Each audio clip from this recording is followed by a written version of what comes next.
వీక్షకులందరికీ నమస్కారం. విజయవాడ విమానాశ్రయాన్ని మూసివేయబోతా ఉన్నారు అనే వార్త ఇప్పుడు హల్చల్ చేస్తా ఉంది.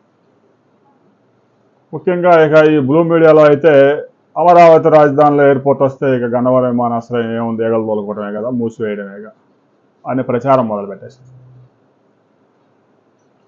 ఆలీ లేదు, చూలు లేదు, కొడుకు పేరు సోమలింగం అన్నారు. అమరావతి రాజధానిలోని రావెల ప్రాంతంలో ఇంటర్నేషనల్ ఎయిర్పోర్ట్ పెట్టాలని రాష్ట్ర ప్రభుత్వం జస్ట్ నిర్ణయం తీసుకుంది. కేంద్ర ప్రభుత్వం కూడా అక్కడ అనువైన పరిస్థితులు అన్నీ ఉన్నాయని చెప్పేసి పౌర విమానయాన శాఖ కూడా ఓకే చేసింది.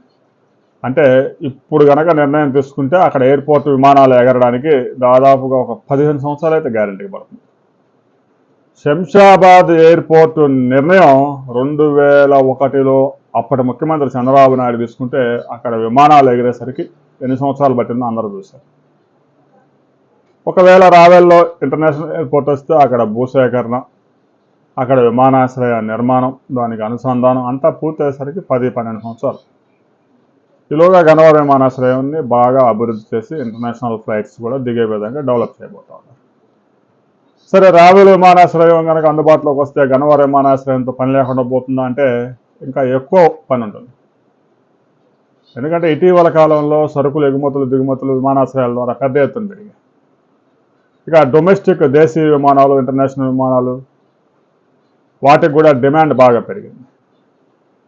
చాలా ప్రధాన నగరాల్లో ఢిల్లీ కానీ, ముంబై కానీ అలాంటి నగరాల్లో తప్పనిసరిగా రెండో విమానాశ్రయాన్ని కూడా డెవలప్ చేస్తూ ఉన్నారు. వాతావరణ పరిస్థితులు ఒక విమానాశ్రయంలో దిగటానికి అనుకూలంగా లేనప్పుడు, ఏదైనా చిన్న చిన్న ప్రమాదాలు జరిగినప్పుడు ఆ విమానాలని సమీపంలోని విమానాశ్రయంలో దింపడానికి కూడా అవకాశాలు ఉంటాయి. ఢిల్లీలో విమానాశ్రయం, మరో విమానాశ్రయాన్ని కూడా త్వరలో ఓపెన్ చేయబోతా ఉన్నారు. ఇప్పటికే అంతర్జాతీయ విమానాశ్రయాలు ఢిల్లీలో 2 ఉన్నా కూడా 3వది కూడా ఓపెన్ చేయబోతా ఉన్నారు.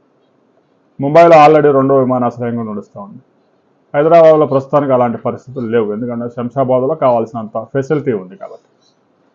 అందుకే అమరావతిలో రావెల విమానాశ్రయం ఒకవేళ 5-6 సంవత్సరాల్లో అందుబాటులోకి వచ్చిన గన్నవరం ఎయిర్పోర్టుని మూసివేయడం లేదు అని రాష్ట్ర ప్రభుత్వం స్పష్టం చేసింది. ఫ్యాక్ట్ చెక్ ద్వారా తెలుసుకున్నా కూడా అదే విషయం స్పష్టమవుతా ఉంది. కానీ నీలి మీడియా మాత్రం గన్నవరం ఎయిర్పోర్ట్ మీద పెట్టిన 3,950 కోట్లు బూడిదలో పోసిన పన్నీరేనా అంటూ రకరకాల కథనాలు వేస్తూ ఉంది. సరే, కథనాలు ఏముంది, రకరకాలుగా వేసుకోవచ్చు. రావెల ఎయిర్పోర్ట్ పూర్తయ్యి రావెల ఎయిర్పోర్ట్ ప్రజలకు అందుబాటులోకి వచ్చి అది ఫీజిబిలిటీ రావడానికి చాలా సమయం పడుతుంది. ఈలోగా గన్నవరం ఎయిర్పోర్ట్ కూడా మరింత డెవలప్ చేసుకోవచ్చు. 2 ఎయిర్పోర్ట్లు ఉండడం వల్ల వచ్చిన నష్టం కూడా లేదు. గన్నవరం విమానాశ్రయం మూసివేస్తున్నారు అనే వార్తలో ఏ మాత్రం నిజం లేదు. దీనికి సంబంధించి ప్రతి ఒక్కరూ మీ అభిప్రాయాలు కూడా కామెంట్ చేయండి.